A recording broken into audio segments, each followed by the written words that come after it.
श्रीशस्तावतु मापीह दत्तात्ते मेऽपि शर्मसः स्वामिते मेऽपि सहरिः पातु वामपि नौ विभुः सुखं वां नौ ददात्वीशः पतिर्वामपि नौ हरिः सोऽव्यादो नः शिवं वो नो दद्यात् सेव्यप्रवः सनः।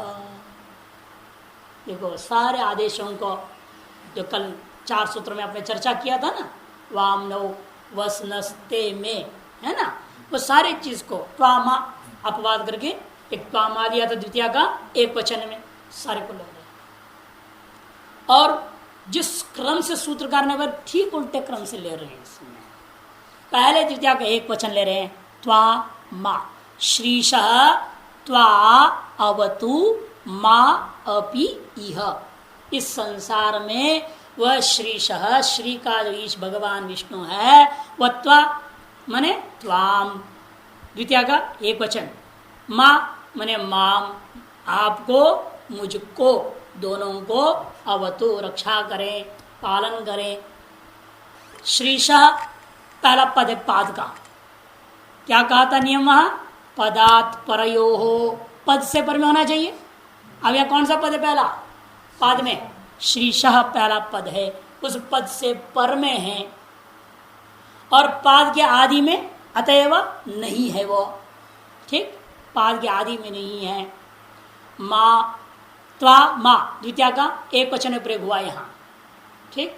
दत्ताते में शर्मसः, और सब छोटे छोटे वाक्य भी हैं, ये भी ध्यान रखना है। एक वाक्य में कई बार युष्मदस्मद आ जाए आप आदेश नहीं कर सकते। एक वाक्य में एक बार युष्मदस्मद हो उसको आप आदेश कर सकते हैं छंद को पूरा करना। इसलिए सब छोटे छोटे वाक्य, अगले में क्रियापद आ रहा है दत्ताते में शर्मसः, दत्ता क्रियापद, ते चतुर्थी का एक वचन, ते मने तुभ्यम, मैं मने मह्यम, सह मने वही विष्णु भगवान, शर्म शरणागति, दद्या दत्तात शरणागति प्रदान करें। दत्तात यहाँ भी देखिए दत्तात पहला पद होने से पाद के आदि में नहीं है युष्मदस्मद, और पद से पर में भी है वो। स्वामी ते में सहरिः, सहरिः ते में अपि स्वामी भवति, अध्यार करना पड़ेगा क्रियापद, तो वाक्य पूरा करना पड़ेगा, बिना क्रियापद का नहीं होगा। वह हरि षष्ठी का एक वचन यहाँ, ते मने तव, मैं मने मम, आपका और मेरा दोनों का स्वामी है करके ग्रहण करना, स्वामी है। स्वामी ते में पिसा हरि पातु वामपि नौ विभुः, स विभुः वह जो व्यापक परमात्मा विष्णु, वाम नौ पातु द्वितीय का द्विवचन, वाम मने युवाम, नौ मने आवाम, आप दोनों को और हम दोनों को क्या करें, पातु रक्षा करें। सुखम वाम नौ ददात्वीशः, स ईशः वह ईश परमात्मा पुनः क्या करें, वाम या चतुर्थी का द्विवचन, चतुर्थी का द्विवचन, युवाभ्याम आवाभ्याम सुखम ददातो, आप दोनों के लिए सुख प्रदान करें और हम दोनों के लिए भी सुख प्रदान करें। पतिर्वामपि नौ हरिः, षष्ठी का द्विवचन, वह हरि युवयोः आवयोः पतिर अपि स्यात्, कहते वह हरि आप दोनों का और हम दोनों का भी पति है ही। अपि शब्द इसलिए अपि, पहले वाले भी अब मैं अपि, पति है ही, इसीलिए तो प्रार्थना हो रहा है। आप द्विवचनांत ले लिया, पहले देखिए क्रम से, द्वितीय का एक वचन, चतुर्थ का एक वचन, षष्ठी का एक वचन ली, फिर द्वितीय का द्विवचन, चतुर्थ का द्विवचन, षष्ठी का द्विवचन लिया, और अब क्रम से द्वितीय का बहुवचन, चतुर्थी का बहुवचन, षष्ठी का बहुवचन लिया।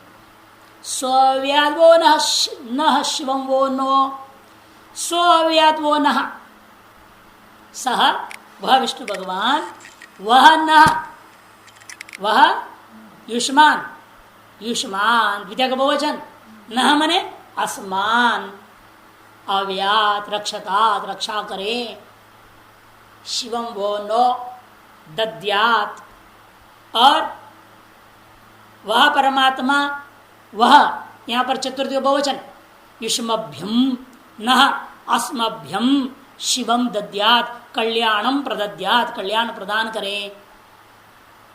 अतएव अत्र इस संसार में यदि सेव्य सेवा करने योग्य यदि कोई है, स वही परमात्मा है। किनका? वह नह युष्माकम अस्माकम, आप सबका और हम सब के द्वारा इस संसार में सेवा के योग्य पदार्थ यदि कोई है तो साक्षात परमात्मा ही है। सेव्यो अत्र अस्मिन् संसारे स विष्णुरेव, केशाम युष्माकम अस्माकंच, षष्ठी को बहुवचन ध्यान में आ गया ना। श्री शस्तावतुमापीह द्वितीय के वचन, यहाँ दोबारा कहूंगा। श्रीश वह भगवान श्री का जो ईश है, लक्ष्मी का पति भगवान श्रीमन विष्णु, वो क्या करें? त्वा मने त्वाम, माम मने माम, आपका, आपको और हमको दोनों को क्या करें? यह अस्मिन संसार है, अवतु रक्षतु, हमारे हम दोनों आपकी और हमारी रक्षा करें। दत्ता ते मे पि शर्म सह, स विष्णु व विष्णु, ते मने तुभ्यम, मे मने मह्यम, आपके लिए और हमारे लिए दोनों के लिए शर्म मन शरणागति दत्ता प्रदान करें। स्वामी ते मे पि स हरि, वह हरि, ते मने तव, षष्ठी का एक वचन, मे मने मम, आपका और मेरा भी स्वामी है। पातवाम अपि न विभु, द्वितीय का बहुवचन, विभु वह विष्णु भगवान जो व्यापक है सर्वत्र, वो क्या करें? आप सबको और हम सबको क्या कर पालन करें, पातु या रक्षा करें। सुखम वाम नौ ददातु ईश, वह ईश चतुर्थी का द्वेषण भी, युवाभ्याम आवाभ्याम, आप दोनों के लिए और हम दोनों के लिए भी सुख प्रदान करें। पतिर्वाम अपि नौ हरि, यहाँ षष्ठी का द्वेषण, हरि युवयो आवयो, आप दोनों का और हम दोनों का भी पति हैं, स्वामी हैं। स्व्यादो नः, वह परमात्मा ईश्वर, अव्यात वह युष्मान, न अस्मान द्वितीय का बहुवचन, आप सबको और हम सबको पालन करें। शिवम वो नो दद्यात, और वही हरि चतुर्थी का बहुवचन, यहाँ युष्मभ्यम अस्मभ्यम, आप सब के लिए और हम सब के लिए कल्याण प्रदान करें। सेव्योवत्र वह स नः, इसीलिए इस संसार में यदि कोई सेव्य है, हम सबका, अस्मा युष्माकम आप सबका, न मने अस्माकम हम सबका, कौन है? स वह विष्णु ही है। इस प्रकार के देखिए एक ही श्लोक में सभी आदेशों को दिखा दिया, बड़ा विलक्षण श्लोक बनाया इन्होंने, है ना। विद्वत्ता इसी को कहते हैं। अच्छा, अब इन आदेशों के संबंधी कुछ नियमों को बताने जा रहे हैं अगला वार्तिक से। एक वाक्य युष्मदस्मदादेशा वक्तव्या, देखो एक वाक्य में ही होना चाहिए, भिन्न वाक्यों के पदों को लेकर के नहीं कहना। जैसे मान लीजिए कोई एक वाक्य, ओदनम, दृष्टांत में आ रहा है, ओदनम पच, एक वाक्य था, ठीक, यहां एक पाठ समाप्त हो गया, दूसरी पाठ शुरू हो रही है तब। अब क्या पद के बाद में तो है, लेकिन ये भिन्न वाक्य का है, तब ओदनम पच, ये अलग क्रियापद अलग क्रियापद, कुछ भी क्रिया कर रहे हैं, भविष्यति प्रयोग कर रहे हैं, तब भविष्यति प्रयोग कर रहे हैं, माने भिन्न वाक्य होने के नाते इस तब को ते आदेश नहीं होगा। षष्ठी का वचन है, तब को क्या होगा? ते, ते मया वेकवचनस्य कहा था, वो नहीं होगा। क्यों? ये भिन्न वाक्यों में है। एक वाक्य युष्मदस्मदादेशा वक्तव्या, तो वाक्य का लक्षण क्या है आपके यहाँ? हमें क्या मतलब ऐसा मिला कि एक वाक्य में समझ सकता हूं ना, तब कहते हैं एक तिंग वाक्यम, लक्षण कर दिया। एक तिंगंत होनी चाहिए, उसका नाम वाक्य। दो तिंगंत नहीं हो सकते एक वाक्य में। अर्थात इसका एक तिंग वाक्यम का वास्तविक लक्षण क्या है पूरा समझने हैं तो एक तिंगंतार्थ, एक तिंगंतार्थ मुख्य विशेष्य, मुख्य विशेष्य का बोधजनकत्व, ये लक्षण है। एक तिंगंत अर्थ मुख्य विशेषक बोधजनकत्व वाक्यत्व, ये वाक्य का लक्षण। एक तिंगंत का जो अर्थ है वह होना चाहिए मुख्य विशेष, ऐसा मुख्य विशेष ज्ञान का जनक का नाम वाक्य है। इसलिए यहां नहीं हुआ तेन यह न, मूल में देखिए तेन यह न, एक तिंग वाक्य के बाद में लिखा ना तेन यह न, कहा ओदरम पच तव भविष्यति, भात पकाओ और वो तुम्हारे लिए होवेगा। अब यहां देखो ओदनम पच ये अलग पद है वाक्य है, और तव भविष्यति अलग वाक्य, दो भिन्न वाक्य है। एक वाक्य में विद्यमान हो तभी युष्मत अस्मत् को आदेश होगा, और भिन्न वाक्य में होने के नाते यहां युष्मत को आदेश नहीं हुआ।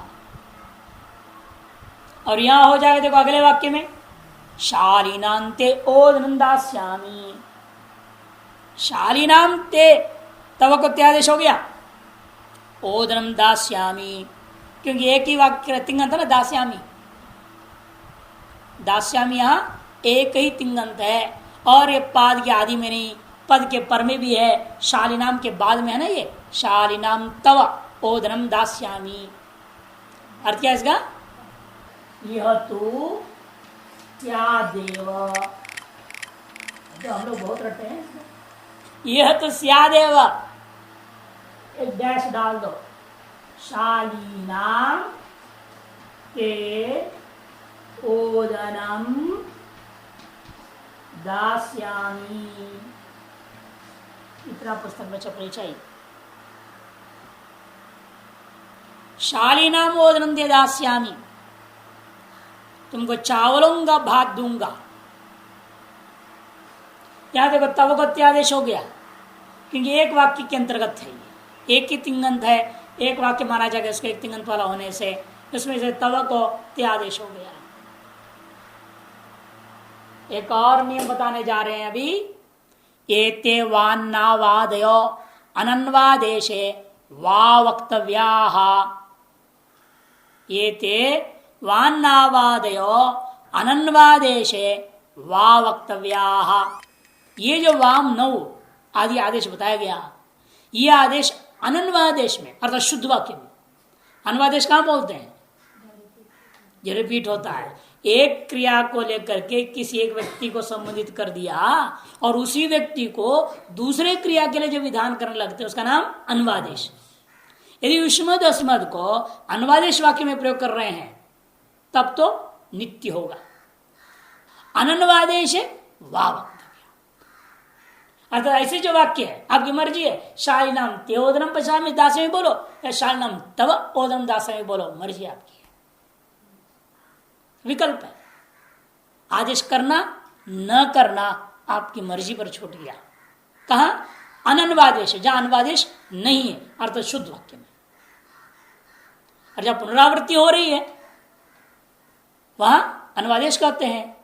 जैसे दृष्टांत के आगे दे रहे हैं, अन्वादेशे तो, इसे स्वयं बोल रहे अन्वादेशे तो नित्यम स्युः, अन्वादेश में तो नित्य ही होगा। अब दोनों दृष्टांत दे रहे हैं, अनन्वादेश का भी दृष्टांत दे रहे हैं, अनुवादेश का भी दृष्टांत दे रहे हैं। देखिए पुस्तक में स्वयं अनन्वादेश का पहले दे रहे हैं, धाता ते भक्तो अस्ति, धाता तव भक्तो अस्ति, देखो आगे ना, ते भी हो गया तव भी, मर्जी है। तो धाता ते भक्तो अस्ति, ते को तव आदेश विकल्प हो गया, और अनुवादेश में नित्य होगा, जैसे तस्मै ते नमः, तस्मै ते नमः, यहां ते नित्य आदेश हो जाएगा। पहला सूत्र में क्या था, वामनव ही तो था, पहला सूत्र में वामनव, दूसरे सूत्र में वसनस, तीसरे सूत्र में ते में, चौथे सूत्र में त्वामा, इसलिए वान्नावादेह करने से सर आ जाएगा। इसे पहले वाले को पकड़ लिया, आदि कह दिया, सबको लेना। सारे आदेश जितने भी हैं वे सभी आदेश अनन्वादेश में विकल्प होगा और अनुवादेश में नित्य होगा। इसका पूर्वार्ध ऐसा है, तस्मै तेने में पहले ग्रहण करना चाहिए ना, तभी तो अनुवादेश पता चलेगा। तो पूर्वार्ध ने दिया नहीं, देखो ऐसे यो अग्निर्हव्यवाट तस्मै ते नमः, यो अग्निर्हव्यवाट तस्मै ते नमः। यो अग्नि हव्यवाट, एक गुण का विधान कर अग्नि को जोड़ा। जो अग्नि है वो कैसा है? हविष को वहन करने वाला है। जो ऐसा है तस्मै, जो हविष को हवन करने वाला है, ऐसे के लिए मेरा नमस्कार हो। यहां द्वितीय वाक्य में अनुवादेश होने के कारण से क्या हो गया? वाक्य में नित्य ही इत्यादेश हो गया। यह हो गया युष्मत् अस्मत् की पूरी विचार। अब आता है सुपाद शब्द, हलंत दकारांत सुपाद। दकारांति चल रहा है, युष्मत् अस्मत् भी दकारांति था, वीर दकारांत है, सुपाद हलंत शब्द। सुष्टु पादौ यस्य, सुष्टु पादौ, यदि भी देखो यहाँ द्विवचन है, लेकिन यहाँ ये अव्यय होने से वैसे ही रहेगा, नहीं दीर्घकार नहीं बना देना शंभू जैसे बाहु। सुष्टु पादौ यस्य स सुपाद, सुंदर पैरों वाला जो आदमी है उसको कहेंगे सुपाद। देखिए शोभनौ पादौ, सु का अर्थ कर दिया, शोभनौ पादौ यस्य भी अर्थ कर। बात देखिए, सुष्टु को हो, शोभनौ को हो, सुंदर है पैरों जींस का, उस व्यक्ति को कहते हैं सुपाद। अच्छा, सुपाद शब्द से सु लाइए, ठीक, सु के सकार बचेगा, उकार उच्चारणार्थ है, पूर्व सारेकारी है ना, अप्रत्यय काल प्रत्यय से अपर संज्ञा कर लीजिए सकार का, आदर्शन लोप ले लीजिएगा साथ में, तब सूत्र क्या आएगा? हल गया कि दीर्घा सुप्रथम हल सूत्र से सु का लोप हो गया, सु का लोप हो गया। विराम अवसानम से अवसान संज्ञा कर लीजिएगा, ठीक है ना, और वह अवसान से शर्त कर देंगे तो पहला रूप बन गया सुपाद। शर्तवा भावे झलाम जशोन्ते सूत्र से इसके क्या करनी पड़ेगी? पद संज्ञा, सुप्तिगंताम पदम की संज्ञा लेकर के जलांश से दकारांत हो जाएगा, दूसरा रूप सुपाद। सुपाद सुपाद, हाँ, जो विकल्प भाव में सूत्र तो करना ही पड़ेगा, प्रक्रिया करनी पड़ेगी, क्योंकि तो प्रातिपदिक का स्वरूप है। दकारांत जो था वो प्रातिपदिक का स्वरूप था ना, उसे पद संज्ञा करोगे जैसे जलांश आ जाएगा चर्ता भाव पक्ष में। पदत्व तो करना ही पड़ेगा ना, पदत्व की स्थिति कैसे होगी बिना प्रक्रिया पूरा हुए? नहीं तो आगे चलेगा ना तो सुप्तिगंत लगेगा नहीं, पसंग नहीं होगी, फिर जहां पसंग हो तो जलांश कहेगा, चर्ता भाव में हम दकार कहेंगे उसको। सुपाद सुपाद सुपादौ, सुपादौ सुपादः सुपादम सुपादौ। यहां तक तो कोई अंतर नहीं पड़ेगा, प्रत्ययों को मिलाइएगा, प्रत्ययों को मिलाना, क्यों औ है, हलंत है ना, दान दकारांत है, सुपादन औ मिला देंगे सुपादौ। सुपादन जस जस कास बचेगा, है ना, अस को मिला दीजिए सुपादः, अम आएगा मिला दो सुपादम, औ आएगा मिला दीजिए सुपादौ। यहां तक तो केवल मिलाने का काम और कोई नहीं। अब आता है जस यानी शस, सुपाद धन शस, यह थोड़ी प्रक्रिया करना पड़ेगा आपको। सुपाद धन शस, शस का बच गया अस, यची भम भ संज्ञा और यस्मात् प्रतिष्ठादि प्रत्यंगम से अंग संज्ञा, इन दो संज्ञाओं से विशिष्ट होकर के अब सूत्र आप लगाएंगे पादः पत्, पादः पत्, पादः षष्ठी का एक वचन पद प्रथमा का एक वचन। यहां पर दो परिभाषाओं को याद रखना है। पदांगाधिकारे तस्च तदंत सच निर्दिश्यमान से आदेशा भवन्ति। क्योंकि पाद शब्द तो है नहीं ना, सुपाद है, यहाँ पादक है। यहाँ याद है आपको, पहले जराया जरस निद्रस्याम पढ़े है ना, उसमें क्या था, निर्जरा थी, निर्जरा पुलिंग में था, निर्जरा भी नहीं था। और सूत्र क्या था, जरा को करो, ठीक। और पदंगाधिकार क्या हुआ, निर्जरा को प्राप्त हो जाता है। लेकिन आपके पास था निर्जर, इसलिए एक और चीज आपको लानी पड़ गई थी, यहां जरूरत नहीं उसका। कौन सा, एक देश उसकी जरूरत नहीं है ना। अब यहां पर करे पाद शब्द को पत आदेश करना है, पाद हलंत है, पाद है इसलिए प्रयोग हुआ, हलन से गस गस कस मिला दिया पाद। यदि आकारांत तो क्या रूप बनता है षष्ठी में, पादस्य, ये तो बनता ना, पादस्य रामस्य, जैसे अवर्णांत होता था। और पाद है या सूत्र से साफ है, पाद इस हलंत को पत्य आदेश कर बोल रहा है। और आपके पास शब्द पाद नहीं है, सुपाद शब्द है वर्तमान में। आते प्रश्न उठेगा कैसे सूत्र का लगाओगे आप, तो उस लाना पड़ेगा परिभाषा है। पदांगाधिकारे, पदाधिकार में भी जो कार्य है, यह अंगाधिकार में भी जो कार्य है, वो क्या होते हैं, तस्य च, वह है अंत में जिसका, तदंत च स्यात्। अब पाद शब्द है अंत में जिसका, ऐसा समुगुण है, सुपाद को भी पत्तादेश होगा। लेकिन कहेंगे सुपाद पूरे को करो, है? तब आप कहेंगे नहीं नहीं, निर्दिश्यमान से आदेशा भवन्ति, निर्दिश्यमान से आदेशा भवन्ते। निर्दिश्यमान से अर्थ क्या किया था, षष्ठी प्रकृति जन्य प्राथमिक उपस्थितिकत्वम निर्दिश्यमानत्वम। जो षष्ठी कौन है, यहाँ सूत्र में पादः शब्द आया है ना, पादः, इसमें जो षष्ठी कौन है, गस गस, इसकी प्रकृति कौन है, पाद है या नहीं। षष्ठी का प्रकृति है पाद, षष्ठी प्रकृति जन्य, इससे जन्य जो प्राथमिक उपस्थिति। सीधे दिमाग में पहले क्या अर्थ मालूम न भी हो, इतना तो आप कहोगे, मैं तुमको क्या सुनाई दिया, पाद, ये देखो प आद, इतना तो पता चलेगा आदमी को। अर्थ समझ में नहीं आवे, इतना तो कहेगा आपने ये शब्द बोला है। सबसे पहले दिमाग में उसकी उपस्थिति क्या होगी, पाद उपस्थित होगा, उसको कहते हैं निर्दिश्यमान। षष्ठी का जो प्रकृति, इसी प्रकार कोई भी शब्द हो, द्वितीय का प्रकृति, प्रथमा प्रकृति तो ही होगा, उसको निर्दिश्यमान कहेंगे। वर्तमान में हम षष्ठ्यंत को लेकर विचार कर रहे हैं, इसलिए षष्ठी का प्रकृति कह दिया गया। षष्ठी का जो प्रकृति, उस प्रकृति से जो जन्य प्राथमिक उपस्थिति वस्तु जो होगा, उसका नाम निर्दिश्यमान, उसी की जगह पर आदेश होगा। ठीक है ना। जब ये नियम हो गया, षष्ठी है उसका प्रकृति है पाद, ठीक, उसी को पद आदेश होना है।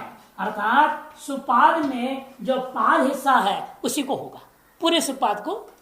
कि षष्ठी प्रकृति जन्य जो प्रातिक उपस्थिति है वो सुपाद का नहीं है, केवल पाद का है। इसे सुपाद में जो पाद हिस्सा है वो क्या है, वो निर्दिश्यमान है।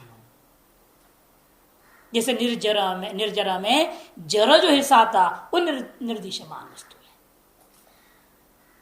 इसलिए क्या हो गया, अब इसमें भी पाद हिस्से को पद आदेश होगा। ये सारी परिभाषाओं को मिला करके ही वृत्ति करने, सीधे वृत्ति लिख दिया। देखिए क्या बोल रहे हैं, पाद शब्दांतम यदंगम। देखो ये कहां से लाया इन्होंने, पाद शब्दांतम, पाद शब्दांत में जिसका, ऐसे समूह के लिए ले रहे सीधे। ये किस आधार पर लिया, पदांगाधिकारे तस्य, ये परिभाषा का अर्थ ये जोड़ दिया।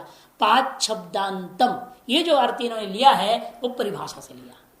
यदंगम भम, फिर अगला जो ले रहे हैं और निर्दिश्यमान तद अवयवस्य पाद शब्द से स्थाने, उस समुदाय का जो अवयवभूत पाद शब्द है उसी के स्थान में पदादेश से आगे ना। इसे मैंने पहले वो सारी बात बताई, क्योंकि अब दोनों परिभाषाओं को लेकर के वृत्तिकार वृत्ति बना दिए हैं, आपको झंझट नहीं किया। वहां तो सूत्र में गड़बड़ थी ना, वहां बोल दे जरा के स्थान में जरा सादेश कर दो, जरा स्पष्टम बोल दिया। इसलिए परिभाषाएं अलग से देनी पड़ी। अब इन्होंने क्या क्या पढ़ चुके हो आपको मालूम है, उनको भी उन्होंने खुद ही लिखे हैं पुस्तक, और जानते हुए सारी परिभाषाएं पढ़े हैं, इसलिए वो सूत्र वृत्ति में ही जोड़ के बोल दिया सारी बातें।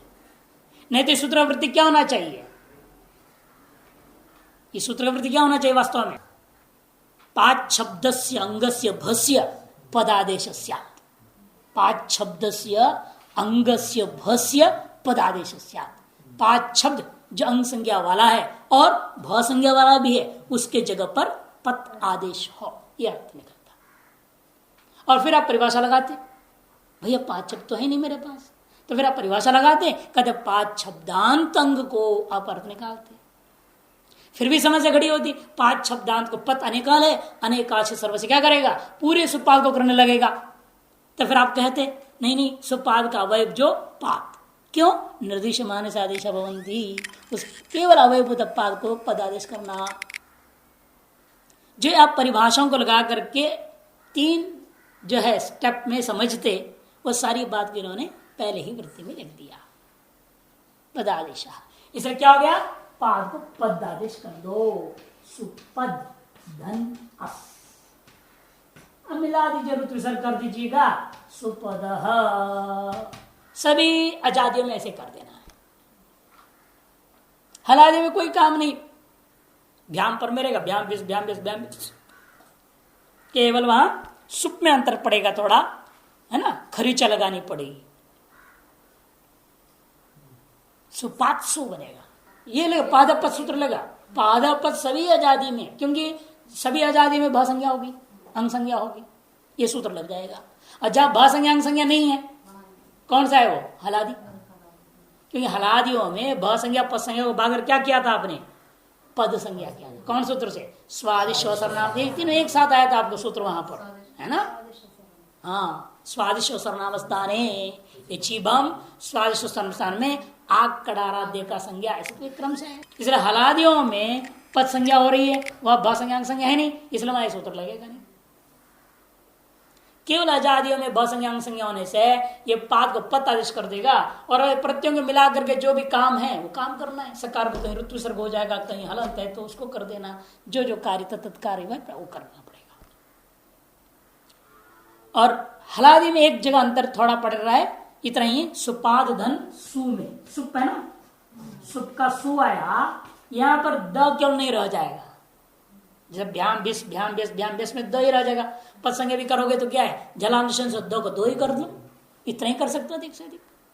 लेकिन यहां पर क्या होगा, जलांशन से द कर भी दोगे तो बाद में खरीच आएगा, खरीच स्थानांतरित्व की सहायता से चर्त करेगा, तो द को जगह त रूप बनेगा सुपात्सु।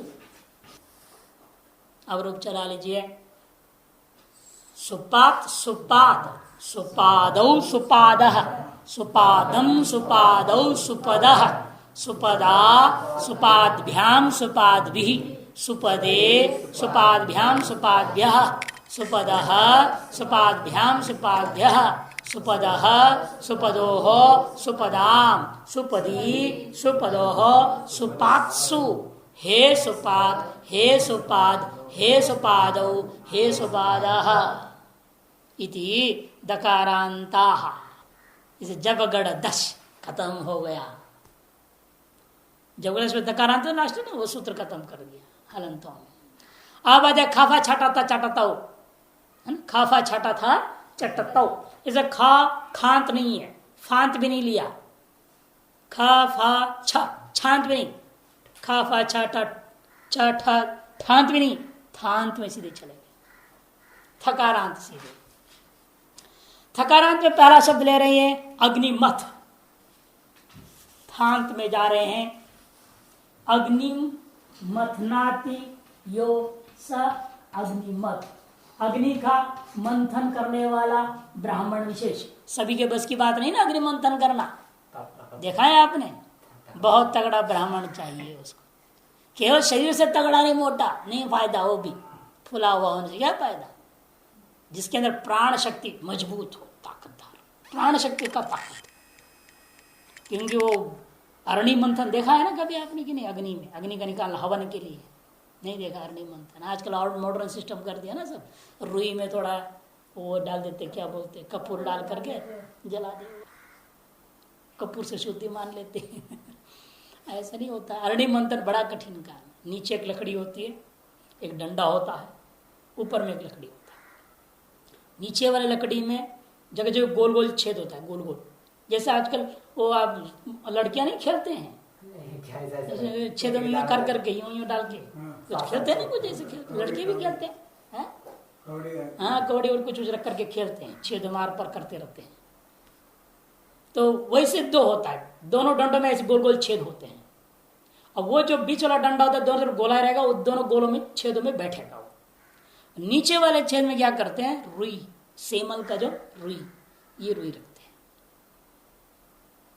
और बीच वाला डंडा जो खड़ा है उसे मथनी में जैसे ग्रूव बनते ना, गोल गोल बनाए रहते, वैसे बना रहता है। अब उसे दो रस्सी लगेगा, एक रस्सी उस तरफ, एक रस्सी इस तरफ, दो बैठेगा ब्राह्मण। और पैरों से नीचे वाले डंडे को रखेंगे यूं करके दबा के, उधर वाला भी इधर वाला, और नीचे वाला लकड़ी हिलना नहीं चाहिए। और ऊपर वाले को दूसरा पीछे खड़ा होकर दबाएगा ऊपर वाले डंडा को। आप दोनों इधर खींचेंगे जोर से। अब नीचे गर्मी से वो रुई में आग लगेगा, धुआं धुआं धुआं हो गया, धीरे धीरे हल्का चिंगारी जैसे आने लगा, तुरंत उसे उठाकर फूंकने लगते हैं। फिर वो नारियल रखते हैं, नारियल की होते है ना छिलका, उसमें डाल देते हैं, धक धक धक आग जलेगा, उसको ले जाते हैं। वो पसीना छूट जाता है उसको निकालने में। और जोधपुर में की आग में हम लोगों को ले गए थे, तो हम गए, मूर्ति स्थापना थी, उसमें हवन होता है ना, वो हवन के लिए वैदिक विधि से करना है, वैदिक से, हाँ, इसलिए हमको बुला के ले गए। तो आप रहोगे, थोड़ा ज्ञान हो जाता है, वैदिक विधि से हो रहा है, कहीं कुछ टोक दो, बता दो क्या है कैसे है। हमको ले गए, चले भाई। अब और भी दो चार महात्मा के साथ गए, तो सवेरे ठीक 9 बजे लगभग जोधपुर जैसे जगह में कितनी गर्मी है, और महीना जून की, ज्येष्ठ मास शुक्ल पक्ष में कितनी गर्मी होता है। और पहाड़ी टीले के ऊपर, जमीन पर भी दिन ऊंचे, जहां और सूर्य नजदीक है। और मेर करते करते करते 4 बज गया, अग्नि निकली, सारे ब्राह्मण ठहरे, थक। क्या करें, प्राकृतिक तरीके से हम निकालना भी नहीं चाहते हैं, जब ढोंग तरीका है। हमने कहा एक रास्ता दूसरा है, किसके पास जो विलक्षण जो पारदर्शिता होती है ना, कहीं से लेंस मिल जाए वो ले आओ।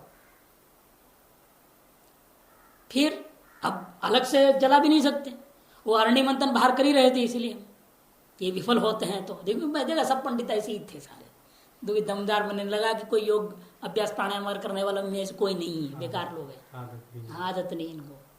तो इसलिए मैं उसको बाहर कराया था कि बाद में बाहर ला नहीं सकते, एक बार स्थापना कर दिया अपने अरणियों को, इधर से हला नहीं सकते, जगह बदल नहीं सकते, बाहर कराया था। तो फिर हमने कहा इस पंडाल को हटाओ ऊपर से और वो ले आओ, उसको लाके उसी अरणी पे उसको छोड़ा, तो फिर आग लगी, फिर उसे करना पड़ा। इतनी कठिन है ये। अब ब्राह्मणों के ऊपर निर्भर होता है। अगले वर्ष ऐसे ये सोमयाग हो रही थी, कहाँ, सोमनाथ में, समुद्र की भयंकर हवा चल रही है। मानना पड़ेगा पंडितों को दोनों को, 10 मिनट नहीं लगाया, ठक निकल गए। कमाल, इतनी हवा में कैसे, सामर्थ्य के ऊपर निर्भर, हर ब्राह्मण में उद्यम नहीं है। अरणि मंथन, अग्नि मथनाती थी, अग्निमथ, अग्नि का मंथन करने वाला ब्राह्मण विशेष, उसको कहते अग्निमथ।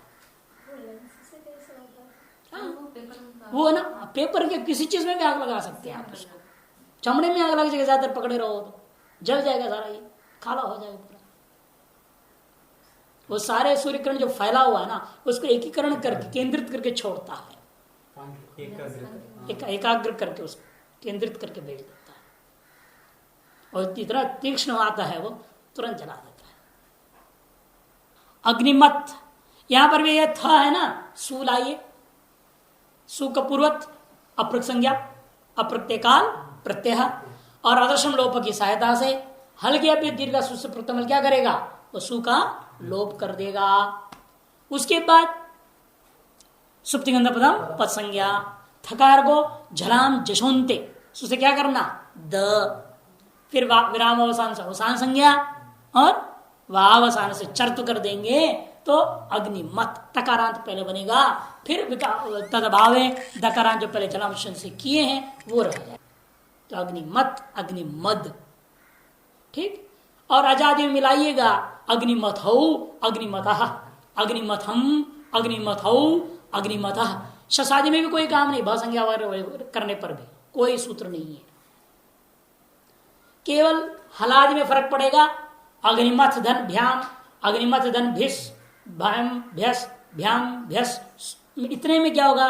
झलांग सुनते से थकार को तकार होगा। पसंज्ञा किसे करेंगे? स्वादिशो सर्वनाम स्थाने से, तो थकार को दकार हो जाएगा। और सुप में क्या फर्क पड़ेगा? एक और लग जाएगी। श्वास पसंज्ञा करो, झलाम से था को द कर दो, फिर खरीच द को त कर देगा। ठीक है ना? ये इतने हलादि में ही कार्य है, आजादी में कोई कार्य नहीं है।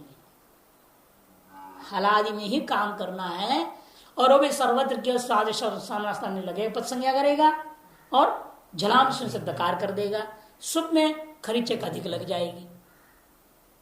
और पहले वाला सु में तो आपने बनाते ही हल गया, दीर्घ लोप हो जाता है, चर्त होकर के वापस आने लग जाता है। वहां फिर बन जाता है अग्निमत अग्निमद अग्निमथौ अग्निमथः अग्निमथम अग्निमथौ अग्निमथः अग्निमथा अग्निमद्भ्याम अग्निमद्भि अग्निमथे अग्निमद्भ्याम अग्निमद्भ्यः अग्निमथः अग्निमद्भ्याम अग्निमद्भ्यः अग्निमथः अग्निमथोः अग्निमथाम अग्निमथी अग्निमथोः अग्निमत्सु। हे अग्निमत हे अग्निमद हे अग्निमथौ हे अग्निमथः। इस प्रकार से अब थकारांत भी हो गए। खा फा छाटा थ च त तौ च त तौ चांत आएगा। चकारांत का रूप शुरू करते हैं। अंचु धातु के प्रोपसर पूर्वक अंश धातु का बचा है प्र अंश, ये स्थिति लेंगे। प्र अंश, इसी अंश के बारे में पहले विचार 2 सूत्रों में हो चुका है। 2 सूत्रों में अंशु का विचार आ चुका है ना? उष्टिक दद्रिक रग दिगंचु युजिकृंचांच है था ना सूत्र, उसमें दिग अंचु। और एक सूत्र है उगिदचाम, है ना? दोनों में अलग अलग मामला है। उगिदचाम में नलोप पक्ष वाला लिया है, में दिगंचु में लिया है। ये ध्यान में रख लीजिए, बाकी प्रक्रिया सुविधा हो जाएगा। और दोनों सूत्र दिमाग में होनी चाहिए। जब नलोप होगा तो हम उगिदचाम से नुम कर सकते उस पक्ष में, है ना? चकारांश शब्द है प्र अंश, इसका 3 अर्थ है। प्रांच शब्द जब बनेगा ना, इसका अर्थ प्रांग प्रांचो प्रांचो बनाएंगे, इसका अर्थ है पूर्व दिशा या पूर्व काल या पूर्व देश, दिक देश का। 3 अर्थ में है ये। दिक देश का काला शब्द जब प्रोपसर के कारण से अर्थ हो जाएगा पूर्व दिक, पूर्व देश, पूर्व काल। प्रत्युपसर्ग जोड़ देंगे तो पश्चिम दिक, पश्चिम देश, पश्चिम काल। उत्तुपसर्ग जोड़ेंगे तो उत्तर दिक, उत्तर देश, उत्तर काल। और अवसर्ग जोड़ देंगे तो दक्षिण दिक, दक्षिण देश, दक्षिण काल। उपसर्ग की महिमा से दिशाओं का नाम बदलते जाता है, लेकिन धातु अंश ही रहेगा। देखिए प्रधन अंश स्थिति में पहले आप लगाएंगे ऋतिक दद्रिक स्रग दिगुष्णिक गंचु युजिकृंचांच। इससे सुकलान से पहले तो प्रक्रिया पहले आएगी ना, प्रातिपदिक करने से पहले प्र अंच पिन। पिन करने का लाभ आपको पता है, पिन प्रत्यय कुह लगेगा, कुत्तु करेगा, है कि नहीं? पिन का सरा पर लोप हो गया, सूत्र लगाया आपने यहां ऋतिक दद्रिक इत्यादि सूत्र से पिन हो गया प्र अंश धन पिन। पिन का सर्वापहार लोप हो गया, प्र अंश स्थिति हो गई। प्र और सुबंत नहीं गया, प्रज्ञा वे नहीं होगी, निपात है ना वो। प्रादय सूत्र पढ़ा नहीं, निपात है। निपात संज्ञाओं का क्या होता है? स्वरादि निपातम अव्ययम। निपातों का अव्यय संज्ञा होता है। अव्यय संज्ञा होने से सुप पा करके अव्यादाप सुपहा, सुप चला गया तो प्र की पद संज्ञा नहीं होगी, सुबंत पद नहीं है वो। तो जितने भी निपात है, जितने भी अव्यय है, ये सब क्या है? सुबंत पद है। अतः प्र सुबंत पद है, उसके पद में रहते वंश धातु सब प्रत्यय कर रहे हैं, पिन प्रत्यय। केवल अंश नहीं रखा, प्र अंश रखा हुआ है। हमने आकाश समुद्र भी नहीं कर रहा हूं, कुछ काम करना बाकी है, इसलिए प्रांच नहीं लिखा सीधा। क्या कई सूत्र लगाने हैं, हमें कई काम करना है। लास्ट में जब देखेंगे और कोई काम नहीं है, तब आकाश समुद्र कर दे। सर्वापहार लोप हो गया ना पिन का सर्वापहार लोप होने से क्या हो गया? कृत तिंग से उसका कृत संज्ञा थी, अतः कृदंत हो गया। कृदंत होने से कृत तद्धित समासास्त्र सूत्र से प्रातिपदिक संज्ञा हो जाएगा। जब प्रातिपदिक संज्ञा हो जाएगा तो स्वादुत्पत्ति हो जाएगी, है ना। कृत तद्धित समासाश्च क्या करेगा? प्रातिपदिक संज्ञा करेगा। कि बिना प्रातिपदिक संज्ञा किसको कैसे लाओगे, है ना। या तो प्रांश का अर्थ धातु मान लो, पिन मत करो। अर्थवान शब्द स्वरूप है, रूढ़ है पूर्व दिशा अर्थ में, तब समस्या क्या होगी? किन प्रत्यय को नहीं लगा पाओगे, क्योंकि किन प्रत्यय आपने लाया नहीं है। आपने रूढ़ शब्द मान लिया, जैसे गौ शब्द रूढ़ है, रूढ़ मान लिया आपने प्रांश को, तब तो जब कुत्व करना है प्रांग नहीं बन पाएगा। यह स्थिति क्या बनता है? अंत में जब प्रक्रिया करोगे ना, तो नकार रहेगा अंत में, वो न को कुत्व करके हम रूप बनाते हैं प्रांग, वो नहीं हो पाएगा। फिर इसे कुन करना जरूरी है, तभी कुन से कुत्व होएगा और नकार को नकार बनेगा। इसलिए उस प्रक्रिया से बच नहीं सकते, नहीं तो रूप नहीं बनेगी जो बनना है प्रांग। इसे शुरू हमें करना है प्रत्यस्मात् उपपदात् सुबंत उपपदे अंचु इत्यस्मात् धातोः प्र इत्यस्मात् सुबंत उपपदे अंचु गत्याध्यर्थकस्य धातोः ऋत्विक ददृक् स्रग् दुष्टि विजिकृञ्चाञ्च इत्यनेन किन् प्रत्यय कृते तस्य च सर्वापहार लोपे, ये भी बोल सकते हैं। अथवा नकार से हलन्त्यम् इत्यनेन ककार से लशक्ति इत्यनेन इस कृते सति अर्जुन लोपे सूत्र संज्ञा सहकारेण तस्य लोपितयोः लोपे कृते अप्रत्येकार प्रत्यय वकार से अप्रसंज्ञा से वेर प्रत्यय वकार से आप लोपे सती, तीनों का अलग अलग भी बोल सकते हैं। सर्वापर लोपे प्र अंच इत्यवस्थायां तस्य कृतिं पिन्नित्यस्य कृतिं कृत संजकत्वात् प्र अंच इति कृदन्तत्वात् कृत अधिसमासाश्च प्रासंज्ञां कृते सति प्र अंच इत्यवस्थायां ज्ञाप प्रातिपदिका प्रतिप्रश्न सूत्रतम अधिकृत्य सुपः इत्यनेन खलेकपोत न्यायेन एकविंशति प्रत्ययाः युगपत् प्राप्ताः। प्रथमायाः एकत्व एकवचनत्व विवक्षायां द्वेकयोर द्विवचनैकवचन इत्यनेन सुप्रत्यय जाते प्र अंच दंस तत्रापि उकार उच्चारणार्थत्व निवृत्ते सति प्र अंच दंस इत्यवस्थायां अनिदितां हल उपदाया इंगिति अनिदितां हल उपधायाः इंगिति अनिदितां हल उपधाया इंगिति उपदाया विसर्ग नहीं बोलने का यहाँ पे। इंगिति इंगिति इंगिति नहीं है ना। वो तो जवाब हाँ, हमारे यहाँ छापा ही नहीं, इसलिए छोड़ ही दिया, छुट्टी कर दी। चाद विसर्ग है ना, ककार के पर में होने से कुप्पो अखा बहुत उच्चा लग जाएगा। विसर्ग को जीवामूली करोगे, अर्ध विसर्ग उच्चारण जैसे होगी उपदाया इंगिति, उपदाया इंगिति ऐसा हो जाएगा। या तो फिर चाद विसर्ग विसर्ग पक्ष रखोगे तो उपदाया इंगिति, ऐसा अलग अलग भी आराम से बोल सकेंगे। निर्भर है कैसे पुस्तक में छपा है। जीवामूली भी छाप सकते हैं कुप्पो कपाउच्च से, अथवा विसर्ग भी छाप सकते हैं। तो जीवामूल्य का मामला है, जीवामूल्य और विसर्ग पक्ष। जीवामूल्य पक्ष में विसर्ग उच्चारण नहीं करेंगे, उपदाया इंगिति ऐसा नहीं बोल सकते। उपदाया इंगिति, उपदाया इंगिति ऐसा होगा अर्ध विसर्ग।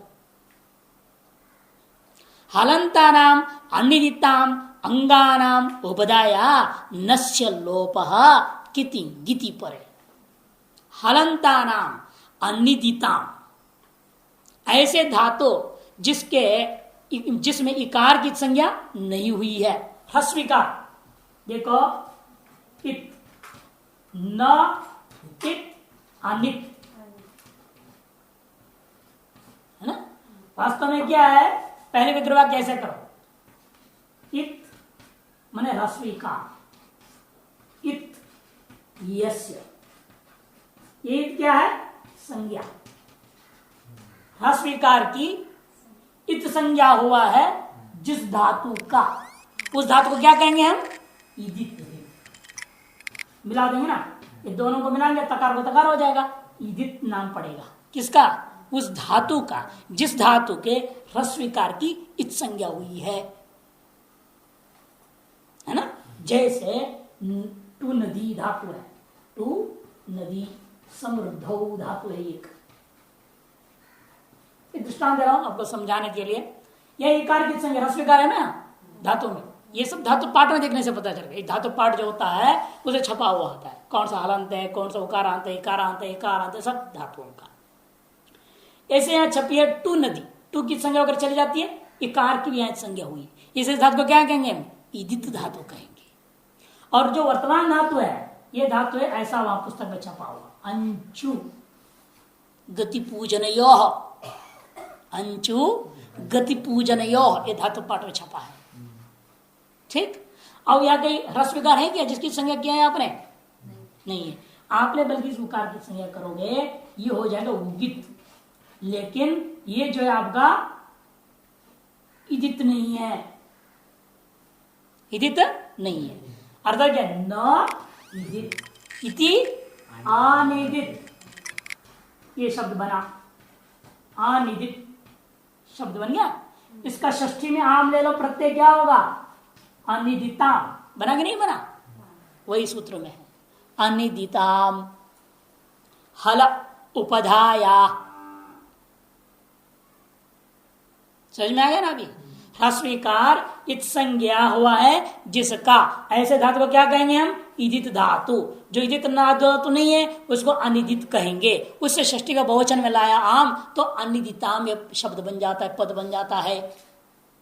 अनिदिताम षष्ठी का बहुवचन है सूत्र में, हला षष्ठी का एक वचन है, उपदाया षष्ठी का एक वचन है, अंगिति सप्तमी का एक वचन है। तीन पदों वाला, चार पदों वाला यह सूत्र है, चार पद है। अनिदिताम षष्ठी बहुवचन, हल षष्ठी एक वचन, उपदाया षष्ठी एक वचन, किंगिति सप्तमी का एक वचन। ठीक, अब अंचु अनिदित, इदित नहीं है, अनिदित है, ये स्पष्ट हो गया। और टुनदी क्या था, ईदित है। ऐसे जगह में सूत्र नहीं जाएगा, इदितों में, ऐसे धातुओं में ये सूत्र नहीं जा सकता। किंतु अंचु इत्यादि जो धातु, जो अनिदित धातु ईदित नहीं है, यहीं पर सूत्र काम करेगा। और वर्तमान हमारे पास जो धातु है वो क्या है, वो अनिदित है, अतएव सूत्र यहां लागू हो रहा है। अनिदिताम हल उपदाया, सूत्रार्थ क्या लिख रहे हैं, हलंतानाम अनिदिताम। क्योंकि अनिदित अजंत भी बहुत सारे धातु हैं, जैसा भू धातु है, केवल भू है, तो कुछ भी संज्ञा नहीं हुई है। भू सत्तायाम लिखा है वहां, भू सत्ता, ये क्या है, हलंत है, नहीं है, इसे उनका हलंता नाम है, तो अनिदित्य।